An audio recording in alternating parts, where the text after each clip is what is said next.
Assalamualaikum warahmatullahi wabarakatuh. Nama saya Lula Pasa, saya dari kelas 10-5. Tujuan saya membuat video ini adalah untuk mempresentasikan hasil PPT yang telah saya buat dengan judul Proses Perumusan Pancasila.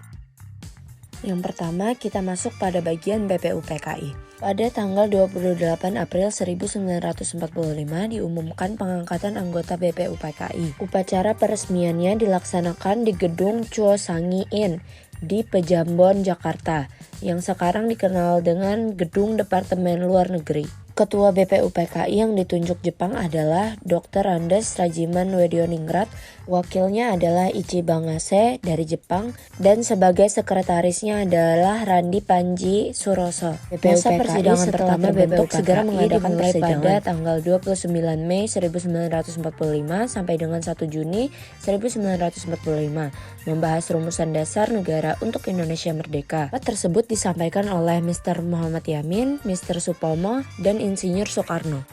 Foto-foto yang saya tampilkan ini adalah tokoh-tokoh yang ada di BPUPKI.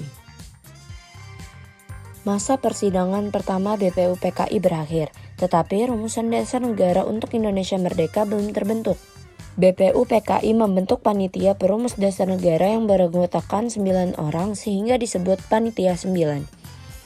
Tugas Panitia 9 adalah menampung berbagai aspirasi tentang pembentukan dasar negara Indonesia Merdeka. Anggota Panitia 9 terdiri atas Insinyur Soekarno sebagai ketua, Abdul Qahar Muzakir, Dr. Andes Muhammad Hatta, Kiai Haji Abdul Wahid Hasyim, Mr. Muhammad Yamin, Haji Agus Salim, Ahmad Subarjo, Abi Kusno Cokro Suryo, dan A.A. Maramis. Panitia 9 bekerja cerdas sehingga pada tanggal 22 Juni 1945 berhasil merumuskan dasar negara untuk Indonesia Merdeka. Rumusan itu oleh Mr. Muhammad Yamin diberi nama Piagam Jakarta atau Jakarta Charter. Berikut adalah tokoh-tokoh Panitia 9. Selanjutnya kita akan masuk ke bagian PPKI. Pada tanggal 7 Agustus 1945, BPUPKI dibubarkan Jepang. Untuk menindaklanjuti hasil kerja BPUPKI, Jepang membentuk Panitia Persiapan Kemerdekaan Indonesia atau PPKI. Lembaga tersebut dalam bahasa Jepang disebut Dokuritsu Junbi Irinkai. PPKI dipimpin oleh Insinyur Soekarno, wakilnya Dr. Andes Muhammad Hatta. Pada tanggal 18 Agustus 1945, PPKI mengadakan sidangnya yang pertama.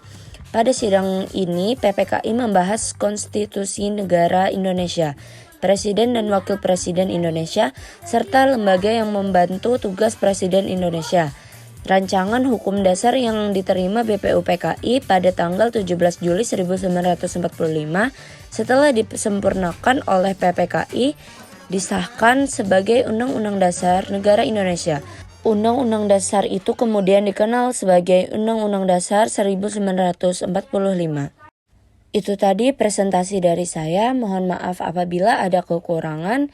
Terima kasih. Wassalamualaikum warahmatullahi wabarakatuh.